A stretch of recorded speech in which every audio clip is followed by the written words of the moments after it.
soyez les bienvenus dans l'espace des livres et les plaisirs de Marc Page. Votre invité est né au Gabon, il a à peine 3 ans quand ses parents rentrent en France pour s'installer dans le Midi. Docteur d'État en sciences économiques, il vit Aix-en-Provence, théâtre de plusieurs de ses romans. Outre sa carrière à l'université en tant qu'enseignant en histoire économique et en macroéconomie, puis dans l'administration des finances et au sein de la Commission européenne, il publie à partir de 1997 des romans policiers autour de l'histoire de France et des récits historiques. Il démissionne de l'administration des finances en 2007. Il fait partie des plus grands romanciers français dans le domaine du roman historique. Vous l'aurez peut-être reconnu, il s'agit de Jean Daillon. Il vous présente son dernier roman, La danse macabre, aux éditions 10-18, qui, d'ailleurs, on en profite pour saluer et remercier Aurélie. On vous embrasse, hein, vraiment Aurélie, qui se reconnaîtra et qui, sans elle, cette interview n'aurait pu se faire. Jean Daillon, bonjour et bienvenue dans la chronique de Guillaume Sautet. Bonjour. Comment allez-vous, Jean? On est ravis de vous avoir, enfin. Eh bien, c'est très gentil. Jean, racontez-nous, oui, pour celles et ceux qui vous écoutent là, et peut-être qui vous découvrent, hein, effectivement, il y en a encore. Racontez-nous votre expérience, oui, pour en arriver là où vous en êtes, et notamment vos débuts à l'université en tant qu'enseignant en histoire-économie et en macroéconomie. Ça consistait en quoi? Racontez-nous un peu ce début de votre carrière. Bon, ça remonte à très loin, ça. Donc, oui, ben oui, j'ai enseigné que pendant 2 ans, hein, comme professeur associé, la macroéconomie, mais c'était surtout aux étudiants de DEA, prédoctoral. Voilà. Bon, c'était un sujet que je connaissais bien, qui n'avait pas de rapport avec les romans que j'ai écrits. Oui, pas vraiment, mais vous aimiez, oui, enseigner ce contact avec les étudiants, leur apprendre des choses en quelque sorte, et puis un domaine qui vous plaisait, bien sûr. Oui, oui, non, parce qu'en fait, bon, la vie universitaire ne m'emballait pas plus que ça. En fait, c'est pour ça que j'ai pas plus insisté que ça. Et c'est pour ça que vous vous êtes mis qu'à l'écriture. Ça remonte à quelques années. Vous y arrêtez plus. Chaque année, un nouveau livre, des fois même plusieurs. Enfin, c'est extraordinaire. Vous avez vraiment de nombreux livres, hein, qui sont déjà derrière vous à votre actif. Quand, je vais dire, vous n'écrivez pas. Quand vous, voilà, vous ne touchez à aucun stylo, aucun ordinateur. Qu'est-ce que vous aimez faire, Jean? Quelles sont vos passions? Ben, j'ai aperçu une grande maison, alors j'ai beaucoup de travaux dans cette maison. Voilà. C'est une grande et vieille maison avec beaucoup de terrain aux alentours, donc il y a de l'occupation. Ah oui, mais plutôt bricoleur ou non, ou c'est des entreprises qui viennent? Plutôt bricoleur, oui, parce que ça reviendrait très cher de faire venir des entreprises tout le temps pour tous les travaux qu'il y a à faire. Ah oui, c'est déjà une grosse maison, alors oui, oui, c'est pas un petit deux pièces. Non, non, non, c'est pas un petit pièce. Excellent, ça c'est génial ça. Alors, oui, donc du coup, vous êtes un touche-à-tout. Autant le bois, la plomberie ou la maçonnerie. Voilà, il y a tout ça, la plomberie, l'électricité, tout. C'est génial ça. Excellent. Ben, si au cas où, voilà, ce que j'espère pas bien sûr, les livres ne fonctionnent plus, vous pourrez faire Hetz Jean Daillon. Non, non, quand même. Je pense que les livres vous vont déjà très bien. Donc, mais en tous les cas, c'est bien d'avoir un bricoleur à la maison, ça c'est sûr. Alors peut-être qu'il y a votre famille peut-être qui vont écouter cette entrevue et qui vont peut-être rigoler, qui vont dire oui, oui, c'est vrai que Jean, des fois, vient chez nous refaire de la peinture, ceci. Non, quand même, non. Si vous aidez un peu la famille ou non, c'est que pour vous. Ben non, c'est aussi beaucoup pour mes enfants, oui. Ah oui, donc voilà, donc les enfants, ben, on les embrasse, s'ils vont se reconnaître. Nous sommes chez vous, avec vous. Je suppose que dans cette grande maison, il doit y avoir une belle bibliothèque. On est face à elle. Qu'est-ce qu'on peut y découvrir à l'intérieur de celle-ci? Oula, beaucoup de choses. Et quelques milliers de livres. Donc, des livres anciens, cartonnage du 19e, beaucoup de documentation, forcément. Euh, beaucoup de bandes dessinées, ouvrages historiques, de romans, surtout des romans américains. Ah oui, donc déjà, Pas mal de choix dans cette bibliothèque. Il y a des auteurs fétiches, entre guillemets, que vous aimez par-dessus tout lire, ou alors pas du tout, vous êtes un lecteur qui lit un peu de tout. Non, je lis pas un peu de tout. J'ai des auteurs voilà, que je préfère. C'est assez rare que je commence à un nouvel auteur. Ça arrive, hein, mais forcément.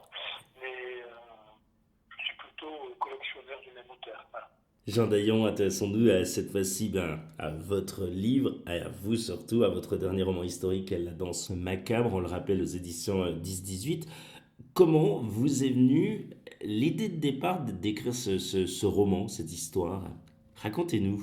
Alors, c'est un roman qui fait partie d'une suite de romans, mais qui soit autonome de cette suite, et qui traite de cette période, en gros, à partir de 1420, 1421, etc., où l'Angleterre a occupé la France et où Paris était une ville anglaise.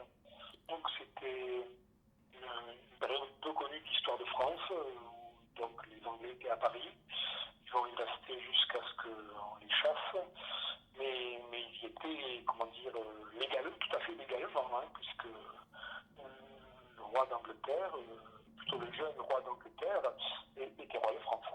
Comment s'est passée alors la phase d'écriture, oui, en termes de chapitres, recherche et autres? Et y avait-il un plan? On sait que certains auteurs fonctionnent comme ça. Vous fonctionnez comment? Expliquez-nous. Ah oui, moi pour mes romans, je fais toujours un plan très très détaillé qui inclut la documentation, le découpage, les personnages. Rien n'est laissé au hasard au départ. Ouais, donc tout est déjà en quelque sorte ficelé, si on peut dire ainsi, avec, vous savez où vous allez aller, vous avez un fil de fer, comme on peut dire ainsi, et vous savez où vous voulez aller, vous savez où ça démarre, et ensuite c'est comme un puzzle, c'est ça?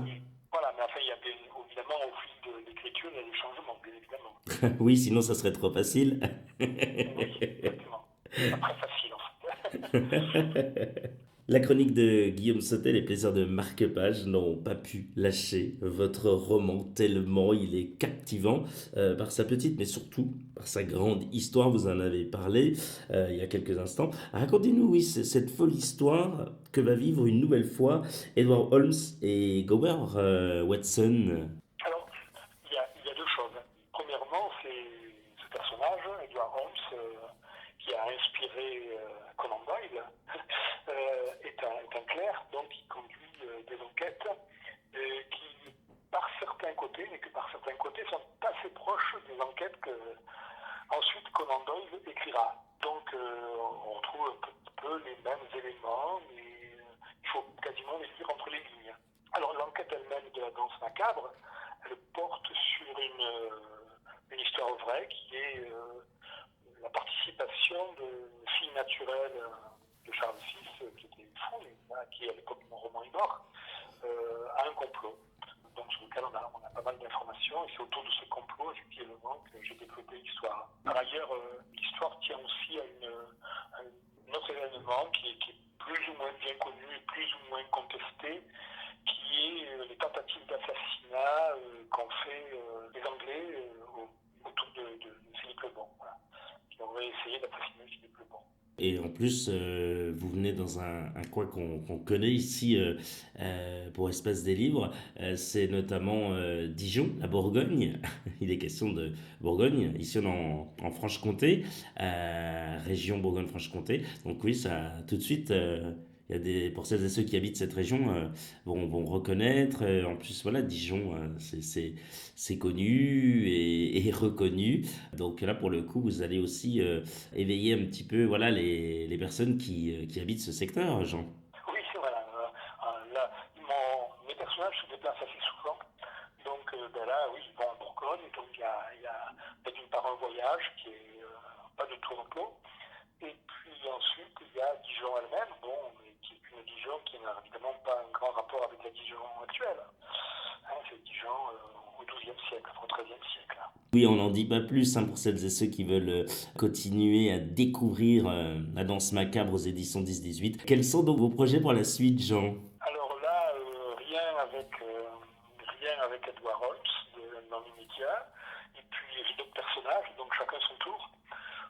il sortira au printemps un roman avec un autre personnage du Moyen-Âge qui s'appelle Guillaume Pucelle et qui sortira aux presses de la Cité. Une excellente nouvelle, on a hâte de découvrir ce nouveau roman. Et en plus, Espace des livres et Plaisir de Marc Page sont à chaque fois ravis de pouvoir faire un beau partenariat avec Presse de la Cité. Donc vraiment, on a hâte de découvrir le prochain Jean Daillon, bien entendu. D'autres projets ou c'est déjà pas mal? Ah ben là, c'est déjà pas mal. Après, il y aura un autre livre en fin d'année, mais bon, pour le moment, on en est aux prémices, alors c'est pas trop, je peux pas trop en parler. Ah ben effectivement, non, il faut le laisser en gestation. Passons tout de suite à la Minute Cool, si vous le voulez bien. Attention, plutôt les Armagnacs ou les Bourguignons? Ah oui, ben non, je prends pas vraiment parti, hein. En fait, c'est plutôt des personnages qui sont intéressants que les. Je raconte une histoire, mais dans laquelle il y a des bons et des méchants des deux côtés, hein. Exactement. Quelle est la dernière série que vous ayez vue? Oh Ah non, j'ai oui. pas la télévision, alors j'ignore totalement ce qui peut se passer à la télévision depuis plus de 30 ans, hein. Ah bon? Oh là là! Aucune série, aucun film, rien du tout. Vous allez quand même au cinéma ou pas du tout? Ah si, si, au film, oui, oui. Par exemple, hier, je suis allé voir le film sur Brooklyn, qui est sorti il y a quelques. Oh, j'ai plus de 30 têtes déjà. Donc Ouais, oui, cette semaine, oui. d'accord, hein, donc un film cette semaine qui se passe à Brooklyn. Bon, eh ben d'accord, donc pas de télévision, mais au cinéma, ça c'est bien. Oui, vous devez prendre plutôt du plaisir parce que vous allez beaucoup au cinéma ou oui, quand je parle de plaisir, c'est-à-dire est-ce que c'est une fois par semaine ou non, ça vous arrive, vous dites non, c'est la Ouais, mais sortie. je dis, quand il y a des films qui m'intéressent, donc Ouais. ça va dire, je sais pas, une fois par mois ou une fois tous les 15 jours, c'est assez variable, hein. Si vous étiez un animal, ce serait lequel? Ça, j'en sais trop rien, hein. Je m'étais jamais intéressé à ça. Il n'y en a pas un comme ça qui, je sais pas, souvent on nous dit le dauphin, je Non, sais non, pas. non, non, ça Non. c'est. Non. Vous avez pas du tout d'animaux chez vous? Un chat ou un chien, même pas? Si, j'ai des chats, bien sûr, mais c'est des chats sauvages qui vivent chez nous, mais voilà, c'est pas des chats qu'on a choisis, hein, ils se sont installés ici. Oui, vous avez pas eu le choix, quoi. Ils vous ont adopté. Voilà, en quelque sorte. Êtes-vous plutôt musique classique ou rock? Ni l'un ni l'autre. Je ne suis pas un fervent utilisateur de musique, donc. Quelle est la chose dont vous êtes le plus fier? Ah ben, certainement, dépendamment de mes enfants, c'est sûrement d'avoir eu du succès avec mes livres, parce que c'était pas acquis au départ. Voilà. Quel beau succès et on espère qu'il va continuer ainsi. Et pour celles et ceux qui également vous écoutent, Jean, c'est vrai que ça peut donner aussi espoir à ces jeunes qui ont envie de démarrer comme vous dans le roman, qu'il soit historique ou thriller ou roman de terroir ou autre, et qui ont envie de réussir. Je pense que c'est le travail avant tout, Jean, c'est ça? Il faut travailler, puis il faut aussi avoir des idées. C'est pas toujours facile hein, d'avoir des idées. Ben non. Enfin, en tous les cas, tant que vous en avez, vous continuez, hein, bien sûr. Hein. Enfin, Jean, si vous aviez un rêve, ce serait? Oh, à mon âge, j'ai plus trop de rêves, hein. J'ai pas mal de choses, donc j'ai pas de rêve particulier, hein. Visiter un pays peut-être que vous n'avez pas encore fait, je sais pas. Vous aimez les voyages? Oui, mais par exemple, j'en ai visité pas mal déjà. Alors, j'aurais pas plus envie que ça de revisiter d'autres.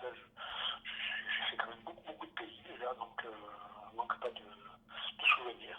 Au niveau des voyages, plutôt l'Europe, l'Asie, l'Amérique ou autre part peut-être? Vous aimez quel J'ai fait secteur du beaucoup, coup?